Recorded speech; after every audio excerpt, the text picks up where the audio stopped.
Numa reedição da velha prática petista, eis que surge no lamaçal da fraude do INSS um mapa financeiro, pasmem, com a mesma técnica do emprego de apelidos para registrar repasses mensais de propina, tal como acontecia no tempo do mensalão. Agora, para a Conafer, entidade assistencial que se apresenta como representante do sistema agrofamiliar, mas que é de fato arapuca para roubar inocentes, como fez ao desviar ilegalmente mais de 700 milhões de reais de aposentados e pensionistas do INSS.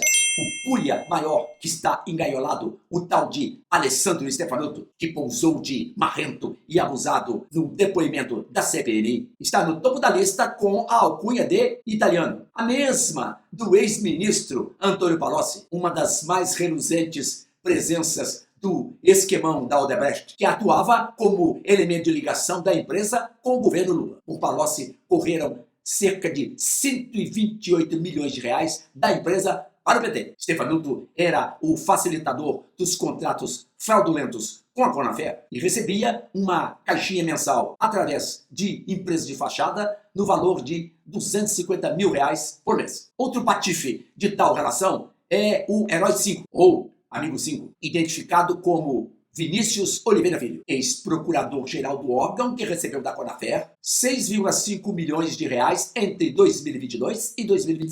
O trabalho da CPMI revolve progressivamente o entulho de podridão institucional por trás do desvio bilionário e mesmo com a resistência imposta pelo governo ao aprofundamento das investigações, especialmente a blindagem do irmão do presidente, o tal de Frei Chico, que escapou de depor, a marcha dos eventos cadencia para atingir em cheio o planeta. A entrega dos pilantras pelos comparsas já começou. Veja o episódio Maurício Camisotti, que já denunciou 10 elementos. A CPI até o momento tem se diferenciado das demais graças à batuta firme do seu presidente, o senador Carlos Viana, que repudia lacração e proselitismo político, bem como a lucidez e experiência do relator Alfredo Gaspar. Do modo como caminham os eventos, pode haver resultados positivos.